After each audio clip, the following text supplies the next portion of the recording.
বেকারের হাতে কাজ চাই, নেশাহীন সমাজ চাই, এই স্লোগানকে সামনে রেখে বৃহস্পতিবার রাস্তায় নামল গণতান্ত্রিক যুব ফেডারেশন। রাজ্যের বেকাররা কাজ পাচ্ছে না, সরকারি চাকরির দরজা বন্ধ। হতাশাগ্রস্ত বেকার যুবক যুবতীদের অন্ধকারে ডুবিয়ে দেওয়ার জন্য পরিকল্পিতভাবে গভীর ষড়যন্ত্র করেছে সরকার। প্রতিটা গলিতেই নেশার ব্যাপক রমরমা। একদিকে রাজ্যে কাজ নেই, অপরদিকে রমরমা ব্যবসা চলছে নেশার। বৃহস্পতিবার এমনটাই অভিযোগ করলেন ডিওয়াইএফআই এর রাজ্য সম্পাদক নবারুণ দেব।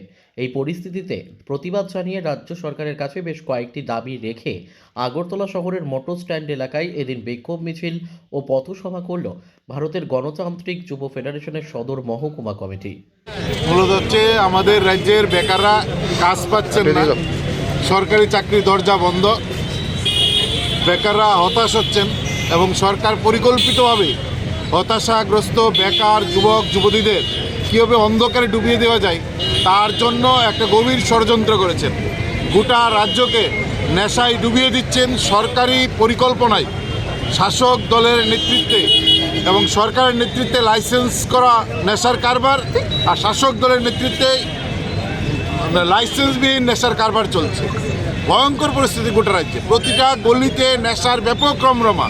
একদিকে কাজ নেই, একদিকে হচ্ছে নেশার রমরমা। তার বিরুদ্ধে দাঁড়িয়ে আমরা রাস্তায় নেমেছি। আমাদের দাবি হচ্ছে বেকার হাতে কাজ চাই, নেশাহীন সমাজ চাই।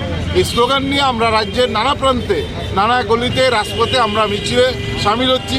আমরা মানুষের কাছে আহ্বান করছি এই নেশার বিরুদ্ধে রাজ্যের সাধারণ মানুষ এগিয়ে আসতে হবে।